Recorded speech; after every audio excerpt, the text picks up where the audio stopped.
এক ছেলে গাছ থেকে আম চুরি করে খাইছে। তখন সেই ছেলেকে এলাকার লোকজনেরা হুজুরের কাছে ধরে নিয়ে এসে বলছে, হুজুর এই আম চোরের বিচার করে দেন। হুজুর তার কিতাব বের করে সমস্ত লোকের সামনে কিতাব খুলে পড়তে আরম্ভ করলো। যে চুরি করে খাইছে আম তাকে দিতে হবে তার দাম, দাম না দিলে তার পিঠের উপরে কিল পড়বে ধাম ধাম।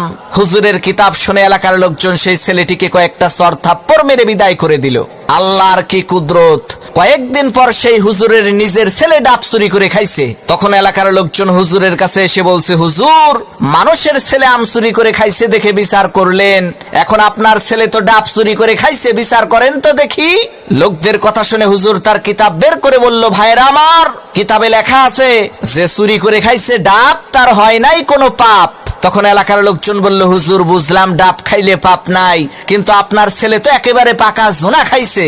হুজুর তখন কিতাব থেকে পড়লো, যে খাইলো জোনা তার নাই কোনো গুনাহ।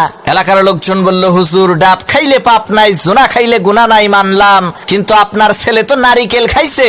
তখন হুজুর তার কিতাব থেকে পড়লো, যে নারিকেল খাইছে চুরি কইরা, তোমরা সবাই মুড়ি দাও তার হাত ধইরা, কারণ সে চুরি করে খাইছে নারিকেল, এর মানে একেবারে পরিষ্কার তার দেল। তখন এলাকার লোকজন বলল, সর্বনাশ, হুজুর আপনার ছেলের বিচার করার কোনো দরকার নাই, আপনি আমাদের ছেলেরই বিচার কইরেন তাই হবে।